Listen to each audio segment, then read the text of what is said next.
O vídeo de hoje está, no mínimo, interessante. Por quê? Nós vamos falar da fase de Jack Kirby, quando ele trabalhava nos estúdios de animação da Ruby Spears. Galera, é cada arte, é cada conceito que vão deixar vocês de queixo caído. Se segura que o programa hoje vale a pena. É depois da vinheta.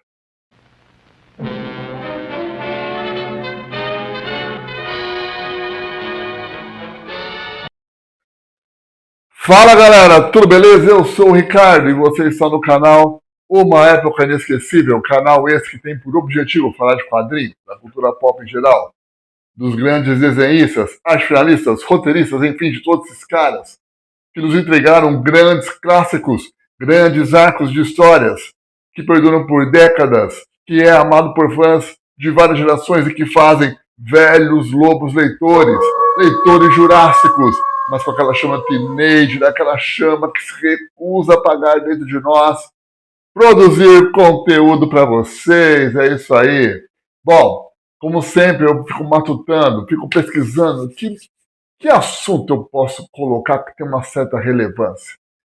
Que fato, né? Que passagem a gente poderia estar abordando e de repente assim o velho lobo jurássico, o jovem lobo que é sedento também por um bom conteúdo, poderia falar, puxa vida, esse conteúdo valeu a pena. Então eu aqui nas minhas pesquisas, eu decidi falar sobre uma fase muito importante, muito empolgante da fase de Jack Kirby, quando ele saiu do ramo dos quadrinhos e foi para os estúdios de animação. Mais precisamente nos estúdios de animação da Ruby Spears. Né? Galera, os conceitos de personagens, as artes pintadas, é de tirar o fôlego. E como começou? Começou que em 1976, o Jack Kirby já estava muito descontente. Ele tinha retornado à Marvel, porém estava muito descontente do ramo de quadrinhos e queria sair do ramo dos quadrinhos. Feito isso, né, ele tinha a Marvel estava em produção com um desenho do animado do Quarteto Fantástico, né? E como o Jack Kirby havia se desligado, o Mark Vanier falou que o Jack Kirby estava disponível, porque ele havia mudado para a Califórnia. Nisso, o Jack Kirby ainda tinha no contrato desenhar algumas páginas, né, para o Quarteto Fantástico. Então, ele desenhou os storyboards dos desenhos. Né? Porém, o Jack Kirby, falaram para ele que o storyboard era que nem história em quadrinho, mas não era bem assim. Né? Então, os storyboards de Jack Kirby para o desenho do Quarteto Fantástico não foram aproveitados. Porém, todavia, entretanto, eles foram usados, sem o Jack Kirby saber, eles foram usados numa edição comemorativa do Quarteto Fantástico. Né? E, sabendo disso, o Steve Gerber ele tinha um projeto de criar um desenho do Thunder, o Bárbaro, né? Onde tinha um ex-escravo musculoso, um híbrido, né? E uma jovem feiticeira, né? Onde se passava num futuro bem apocalíptico. Né? E o Thunder é um velho conhecido nosso, diga-se de passagem. A princípio, eles contrataram o Alex Toth. Porém, o Alex Toth ele saiu do projeto e o Steve Gerber apresentou a um dos donos da Ruby Spears, porque a Ruby Spears a Ruby Spears é uma junção de dois nomes no caso, que eram os nomes de Joey Ruby e Ken Spears, né? O estúdio responsável pela criação do desenho do Scooby-Doo. Né? Então, nos conceitos de arte do desenho do Thunder, o Jack Kirby fez os desenhos com arte final do Alfredo Alcala. Porém, por incrível que pareça, a Ross, a esposa de Kirby, finalizou acho que umas 2 páginas, por incrível que pareça. Olha que fato interessante no caso, né? E nisso, o pessoal acabou contratando, né? Os estúdios Ruby Spears acabou contratando o Jack Kirby, né? E foi uma fase muito feliz, onde o Jack Kirby estava muito satisfeito, né? de trabalhar. Por quê? Porque o Joey Rubin gostava muito de conversar com o Jack Kirby. Eles ficavam fumando seus charutos lá e conversando por horas. Jack Kirby falando das experiências dele, da Segunda Guerra, né? E o Ken Spears ficava meio assim, puxa vida, mas você paga tanto pra esse cara? Aí o Rubin falava, ó, vai por mim, vale a pena, ele vale a pena cada centavo, né? Então, o Ken Spears não sabia do quão grande era o Jack Kirby, porém o Joe Rubin sabia, né? E o Ken Spears acabou confiando na palavra do Joe Rubin, né? O que acabou sendo uma decisão acertada, porque o Jack Kirby deixou como herança várias artes, né? Vários projetos que não foram utilizados, né? Mas que depois serviram como cards num projeto da IMED, né? Então o, o estúdio ganhou muito com essas artes do Kirby. Inicialmente no Thunder, ele tentou fazer novamente os storyboards, o que não foi muito útil para o estúdio, né? Então ele acabou criando os designs, os conceitos dos personagens, né? E esperava-se que o desenho do Thunder seria um grande sucesso, né? Mas a série teve uma exibição constantemente alterada, né? E ela acabou sendo cancelada após 21 episódios. Como eu disse, o Jack Kirby estava muito feliz porque ele era muito valorizado e ele tinha um salário muito alto, né? Um salário muito alto, uma maior flexibilidade de trabalho, onde ele poder conviver mais com seus netos, né? E um excelente plano de saúde, diga-se de passagem, né? Que anos mais tarde foi muito eficaz por conta do trabalho, do ataque cardíaco que ele teve, né? E com o tempo, né, com o passar dos anos, a visão dele ficou mais debilitada, ele não conseguia mais dirigir. Então, a Rosa, a esposa do Kirby, foi tipo um braço direito dele nessa jornada, né? E o legal é que as telas eram bem grandes, o que permitia que o Jack Kirby, desenhasse melhor, devido à sua visão já estar um pouco danificada na palavra no caso, né? Mas por a visão estar um pouco prejudicada, né, com o passar dos anos. Após o desenho do Thunder, o Kirby criou um storyboard para o Fantasma de Lee Falk. Eu vou dar uma lida aqui. E tinha a arte final do Mike Horner, né? Onde ele sugeriu e ilustrou diversas ideias, incluindo vilões que usam uma arma de vibração na caverna do fantasma, na selva, para entrar em sua fabulosa sala do tesouro. Um feiticeiro em busca de feitiços entre os livros do fantasma, na biblioteca de seu ancestral, liberta espíritos malignos. O fantasma protege dois adolescentes de um clone hostil, feito à sua imagem. Robôs gigantes são programados para invadir a sala do trono da caverna do fantasma, e o fantasma encontra um túnel estranho que leva a um reino pré-histórico escondido. Olha os conceitos que o Jack Kirby, a viagem que o Jack Kirby queria fazer com o personagem, no caso, né? Entre outros conceitos originais de Kirby estavam Guerreiros da Ilusão, né? Uma aliança de mágicos ambientada em um mundo de artistas de fuga, feiticeiros e outros. Os Saqueadores de Roxy, uma paródia de Indiana Jones ambientada na década de 30, com capítulos repletos de suspense, desenvolvida em parceria com o escritor Steve Gerber, sobre a Ruiva Roxy, uma aventureira e espiã que comanda um circo itinerante de personagens que parece ter saído de um show de aberrações. E o Hospital Veterinário, esse era mais cômico, né? Um desenho cômico. Jack trabalhou muito com também na parte da comédia, né? Que é uma novela um tanto ousada e cartunesca sobre animais falantes em um hospital para ser exibida no horário nobre da noite, né? Teve também os Micromeats, uma equipe de 4 minúsculos super-heróis moldados em laboratório a partir da argila viva que caberiam na palma da sua mão. Golden Shield, esse personagem é legal, o conceito desse personagem, o design eu tô colocando aqui.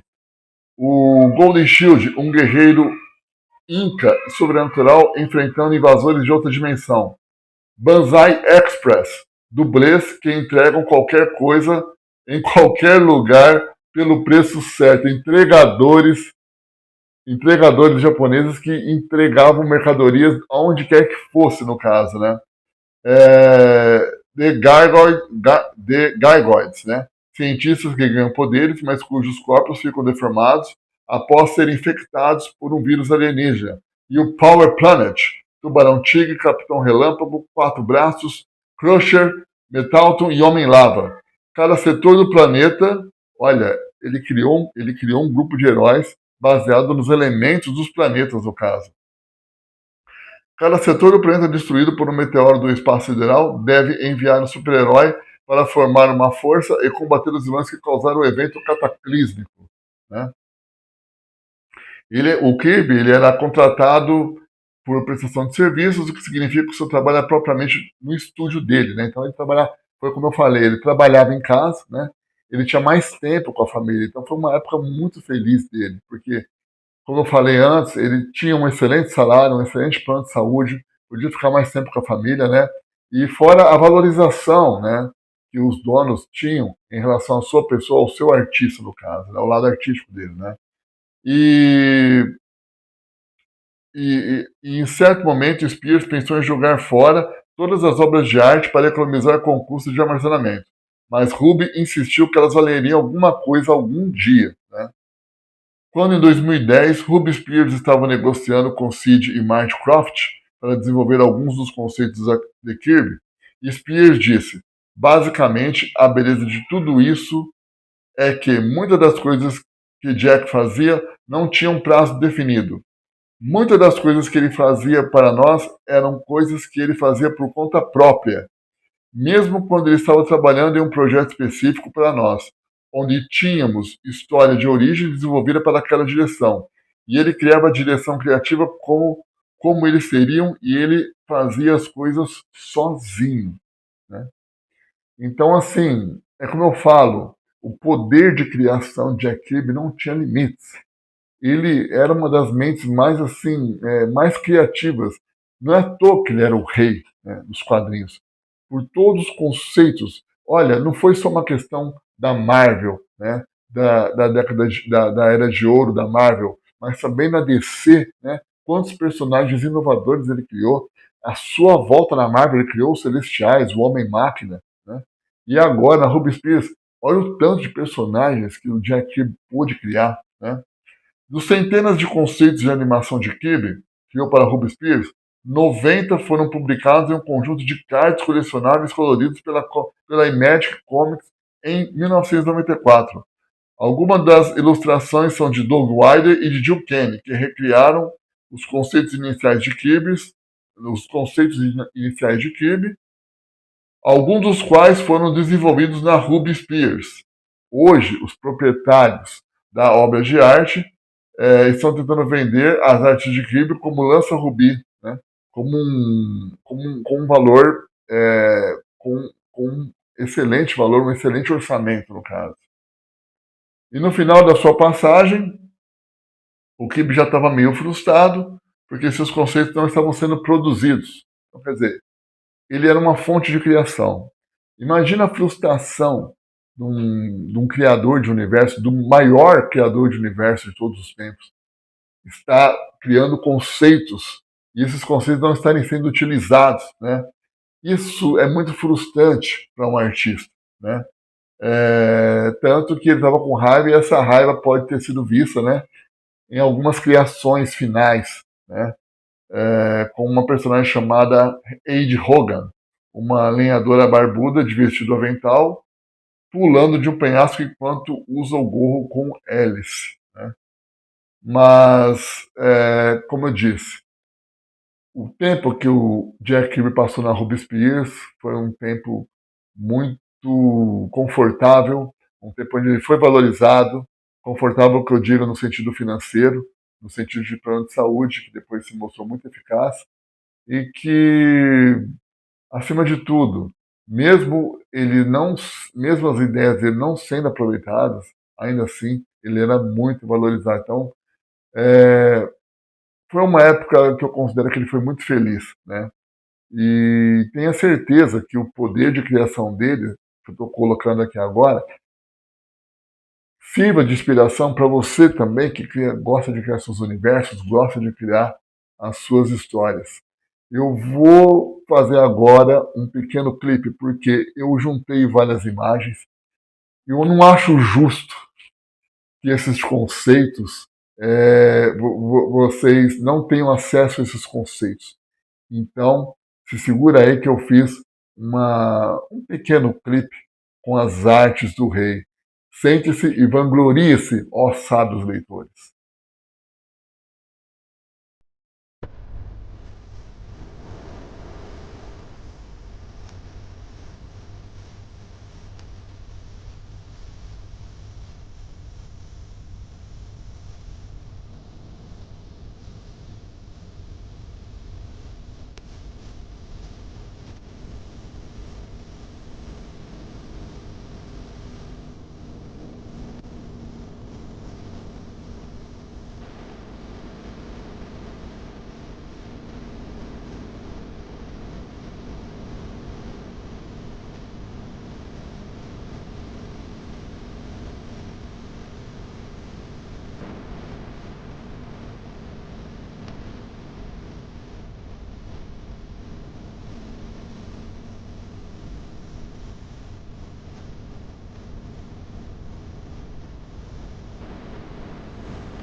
Demais, né?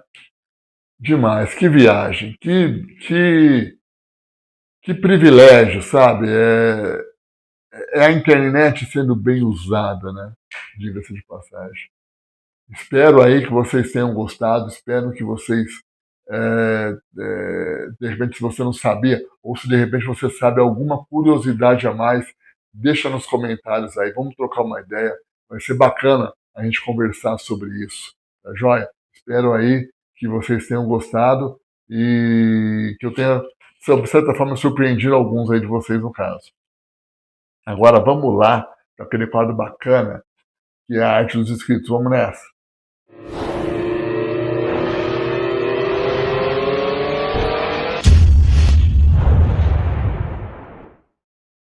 E na arte dos escritos de hoje eu vou mostrar a segunda parte da galeria deste fantástico artista, desse grande amigo que o canal me deu. Eu estou falando do meu grandíssimo amigo Edmar Xavier. Grande Edmar! Estou mostrando a segunda parte das suas artes, hein? Vamos lá conferir mais uma galeria do Edmar Xavier. Vamos nessa. Quem você pensa que é? Meu sobrenome é Vitória. Então, vamos servir fatias de vitória hoje. Bobo!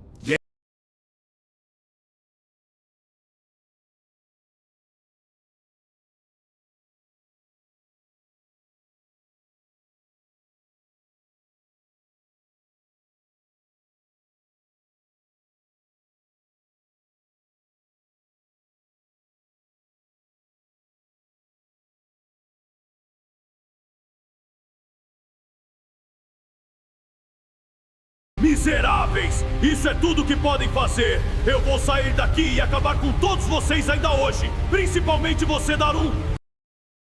Valeu, Edmar. Obrigado pela força, obrigado pela parceria. Tamo junto, meu querido. E se você do outro lado, que gosta de desenhar, quer ver a sua arte publicada neste meu canal, deixa aqui no e-mail que eu estou colocando nesse exato momento. Deixa aqui no e-mail que eu vou selecionando, vou colocando numa ordem de entrada e vou mostrando, tá joia? Como eu falei, não, eu quero fazer agora alguns especiais também sobre criações de autores brasileiros, né? Então já tem 3 autores que mandaram algumas criações, eu vou estar abordando nos próximos programas. E se você gostou do conteúdo, se você curtiu, se você está aqui até agora, neste exato momento, poxa, vai lá, deixa o like, comenta, curte, compartilha, dê o hype. Poxa, o hype é sempre uma ajuda para o algoritmo do YouTube estar recomendando o nosso humilde canal. Então, não vai custar nada você pegar, fazer uma curtida, compartilhar naquele grupo de WhatsApp que você sabe que curte o assunto. É isso aí, tamo junto. E assim, tem muita coisa boa ainda por vir. Estou preparando algumas matérias aqui bem bacanas, né? Fora algumas resenhas de alguns gibis clássicos. Nossa, tem coisa melhor que falar de quadrinho? Não tem, né, galera? E vamos falar do bom quadrinho, do bom e clássico quadrinho, né? Então, você está no canal certo. Então, para você que assistiu até aqui, o meu muitíssimo obrigado e tamo junto sempre. Até mais.